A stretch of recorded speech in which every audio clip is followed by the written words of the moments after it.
আসসালামু আলাইকুম ওয়া রাহমাতুল্লাহ। সম্মানিত দর্শক মণ্ডলী, একদিন ওমর রাদিয়াল্লাহু তাআলা আনহু আল্লাহ রাসূল সাল্লাল্লাহু আলাইহি সাল্লামের সাথে পথ চলছিলেন। ওমর রাদিয়াল্লাহু তাআলা আনহু বললেন যে, হে আল্লাহর নবী, আপনি সবার থেকে আমার কাছে প্রিয়, ভালোবাসার পাত্র, কিন্তু আমার নিজের জীবনের চাইতে বেশি প্রিয় এটা আমার মনে হয় না।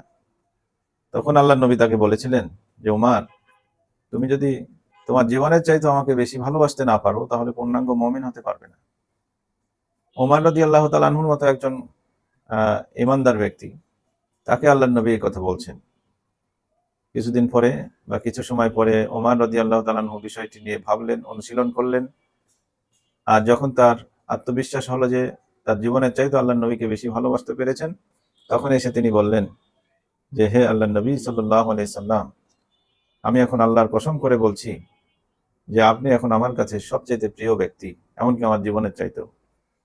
তখন আল্লাহর নবী সাল্লাল্লাহু আলাইহি সাল্লাম ওমরকে বললেন, ফাইন্নাহুল আন, তাহলে অবশ্যই তুমি এখন এই মুহূর্তে মুমিন হতে পেরেছো। সুবহানাল্লাহি ওয়া বিহামদিহি সুবহানাল্লাহিল আযীম। সম্মানিত দর্শক মণ্ডলী, আমরা এই হাদিসটি থেকে বুঝতে পারছি, সহিহ বুখারীর হাদিসটি, যে ওমরের মতো একজন ব্যক্তি যাকে আল্লাহর নবী দুনিয়াতে জান্নাতি বলেছেন, জান্নাতের সুসংবাদ দিয়েছেন, তাকেও বলছেন যে তোমার জীবনের চাইতে আমাকে বেশি ভালোবাসতে হবে।